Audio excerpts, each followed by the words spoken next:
E aí, gente, tudo bem com vocês? Eu espero que esteja todo mundo bem. Vamos lá. Hoje a nossa aula vai ser sobre expressões da língua portuguesa que nós não deveríamos mais utilizar.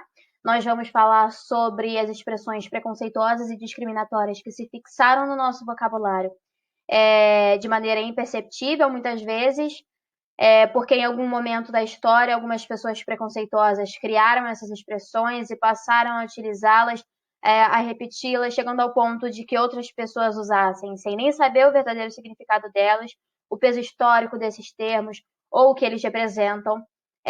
Também sobre expressões que são usadas sem censura até hoje, porque ainda existe muito preconceito na nossa sociedade.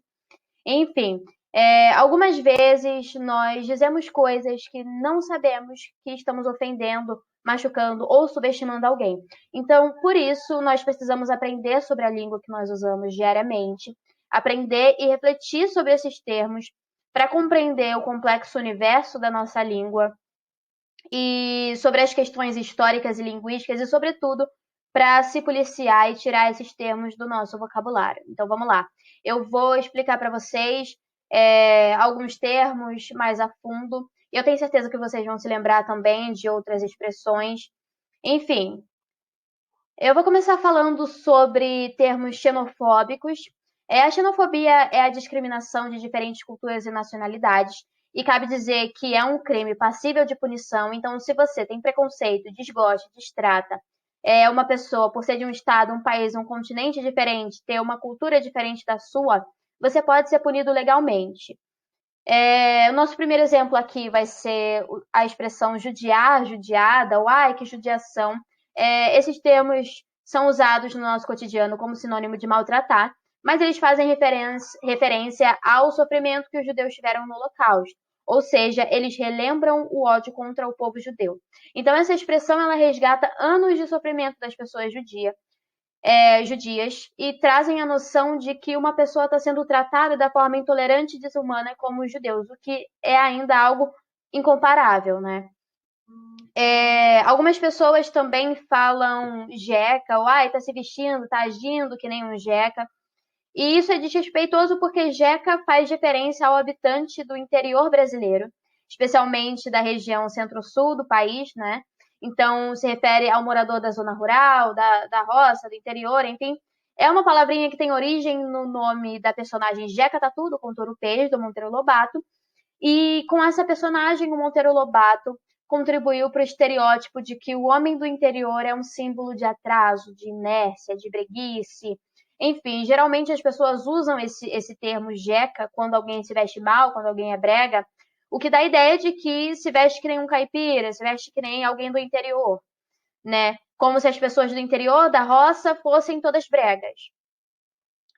O nosso próximo grupo de expressões são as expressões racistas, como, por exemplo, da cor do pecado, que é uma expressão usada erroneamente como um elogio, principalmente por pessoas brancas, né? E essa expressão ela relembra a ideia da época da escravidão, quando tinha a sexualização do corpo negro, ainda tem hoje em dia, e atribui essa cor de pele a algo pecaminoso.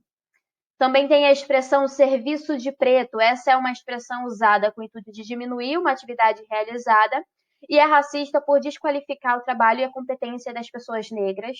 Também existem uma série de expressões ligadas à palavra negra ou negro que tornam pejorativas, como ovelha negra, lista negra, mercado negro, magia negra ou a coisa tá preta, enfim, entre outras expressões. E, no entanto, quando a gente quer amenizar algo ruim ou dizer que é algo bom, a gente relaciona com a palavra branca, como no caso da inveja branca, né? É associada a uma inveja boa, que não deseja o mal. E isso reforça a ideia de que a cor branca é algo positivo e a cor preta algo negativo.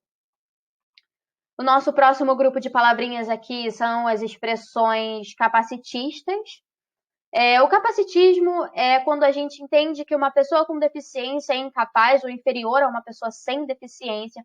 E aí, às vezes, pelo simples fato de uma pessoa com deficiência executar tarefas corriqueiras, a torna uma espécie de herói, de exemplo de coragem, de inspiração para pessoas sem deficiência, para que elas se sintam agraciadas pelo privilégio de uma vida normal, né?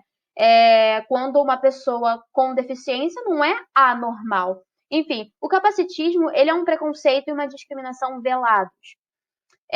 Como, por exemplo, mongol. Esse termo representa dois tipos de preconceito numa palavra só. Primeiro, marca uma forma de racismo, de xenofobia contra o povo asiático da Mongólia, que evidentemente não é porque eles são mongóis que eles são portadores de síndrome de Down mais do que qualquer outro grupo, ou eles têm qualquer deficiência intelectual mais do que qualquer outra nacionalidade. E, além disso, traz uma forte rejeição às pessoas da comunidade de portadores de síndrome de Down, né? Isso, afinal, é um motivo mais que relevante para a gente abandonar esse termo considerado pejorativo, assim como a palavra retardado, que a gente usa com a intenção de dizer que alguém não é inteligente ou tem um raciocínio lento, ou então para se referir a alguém com algum tipo de deficiência mental, intelectual. Isso reforça a discriminação de pessoas com deficiência, além de ser algo muito desrespeitoso. Então, o recomendado é trocar essas palavras de mongol ou retardado quando a gente vai se referir a alguém com deficiência intelectual, apenas por deficiente intelectual.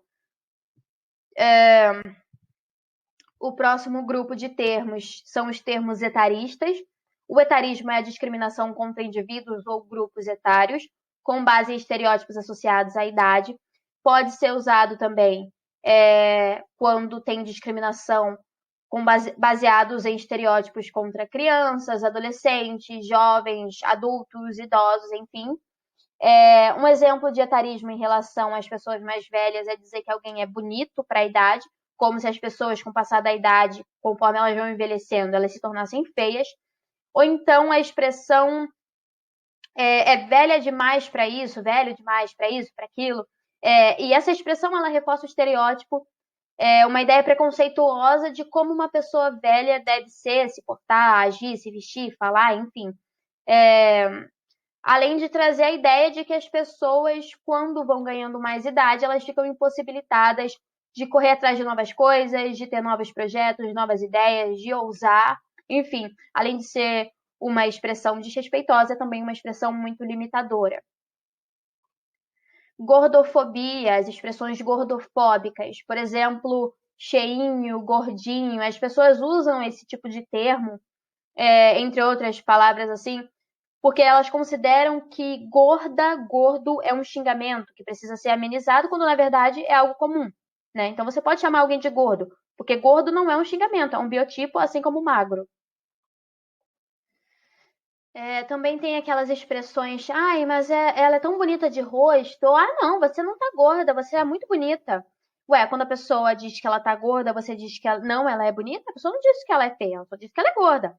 Né? Esse tipo de expressão é muito ofensiva e preconceituosa, como se gordo fosse o antônimo de bonito, como se ser gordo anulasse a beleza de alguém.